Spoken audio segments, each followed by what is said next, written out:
बहुत शुक्रिया deputy speaker साहब।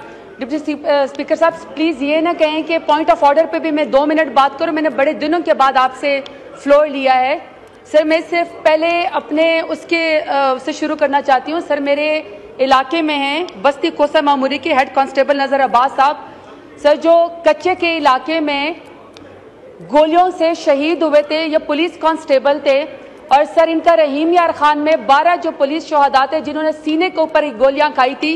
ये सर उनका मेरे इलाके से भी, मेरे इलाके ने भी सराइकी वसेब ने ये जनाजा उठाया है सर। मैं उनके घर वालों से मिल के आई हूँ सर। उनका जो सबसे बड़ा बच्चा है सर वो 10वीं जमात में पढ़ता है सर। अब उनकी पूरी फैमिली, उनकी बेगम साहिबा, उनके बच्चे इस वक्त सर लावारिस बैठे हुए हैं। और सर पूरी पंजाब हुकूमत ने ये जो कच्चे के इलाके में हमारे पुलिस वाले शहीद हुए हैं सर, उनके लिए सिर्फ 2 लाख के पैकेज का जो है उन्होंने ऐलान किया है। अब सर मैं ये सवाल पूछना चाहती हूँ कि एक तरफ सर मेरा पुलिस वाला जब शहीद होता है कच्चे के इलाके में, कच्चे के डाकुओं के जरिए, और कच्चे का डाकू इस वक्त पंजाब हुकूमत से ज्यादा ताकतवर है, पंजाब हुकूमत की कोई रेट नहीं है सर। वो कहता है रेस्क्यू वालों को शहीद होते हुए कि याद रखना कि मेरे छोटे छोटे बच्चे हैं, अगर मुझे बचा सकते हो तो काइंडली मुझे बचा लेना।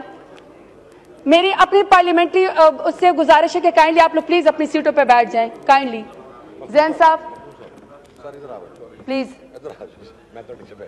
तकरीर के बीच में नाम नहीं तो सर अगर पुलिस कांस्टेबल ये कहता है मरते हुए, शहीद होते हुए कि मैं सीने पे गोली खा रहा हूं, तुम गवाह रहना, लेकिन मेरे छोटे छोटे बच्चे हैं, मेरे घर वालों को देख लेना, ये ना हो कि वो यतीम रह जाए और वो लावारिस रह जाए, अगर मुझे बचा सकते हो तो मुझे बचा लो।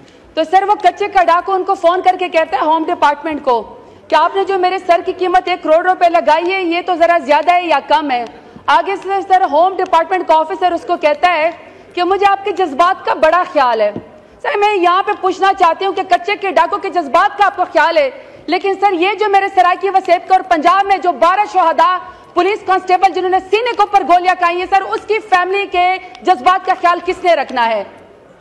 सर कोई जवाब हमें नहीं आता, यहाँ पे कोई पॉलिसी स्टेटमेंट नहीं आती सर। मैं रहीम यार खान गई, NA 171 के अंदर बाई इलेक्शन हो रहा है।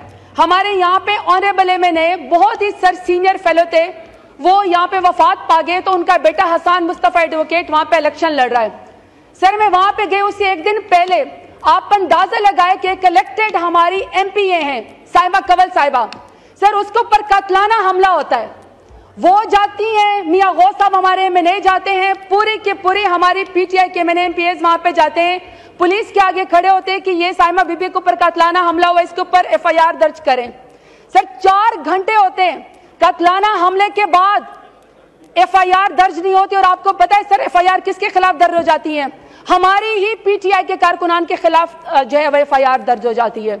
अब सर मैं लास्ट पॉइंट आपको सर, एक लास्ट पॉइंट सर, कल यहाँ पे सिंजाने ग्राउंड के अंदर जलसा हुआ, हुकूमत ने खुद NOC दी, कोर्ट ने खुद NOC दी, ब्यूरोक्रेसी ने, कमिश्नर, डिप्टी कमिश्नर ने खुद जो है वो NOC दी सर। इतनी ज्यादा कंटेनर जो है वो लगाए गए थे पूरे इस्लामाबाद के अंदर, इतनी ऑब्स्टिकल्स क्रिएट की गई थी, लेकिन सर फिर भी पूरा का पूरा पाकिस्तान आके इमरान खान के नाम पे खड़ा हो गया। अगर सर दफा 144 ये लोग लगाते हैं, लेकिन दफा 804 जो है पाकिस्तान के लोगों ने कल यहाँ पे लगाई। सर मैं आपसे सवाल कर रही हूँ सर, मैं पार्लियामेंट्री लीडर हूँ, दूसरी दफा सर मैं जीत के आई हूँ, 1.5 लाख मैंने वोट लिया है सर। कल इन्होंने फिर मेरे ऊपर और उमर अयूब साहब के ऊपर इस्तगासा दे दी है और सर 50 से ज्यादा लोगों को फिर उसमें नामजद कर दिया कि हमने दहशतगर्दी की है। सर जब NOC मौजूद है, जलसा मौजूद है सर, कौन सी दहशतगर्दी की है, कौन से FIR की है? क्या आप पॉइंट ऑफ ऑर्डर पे इतना ही बोलते हैं प्लीज।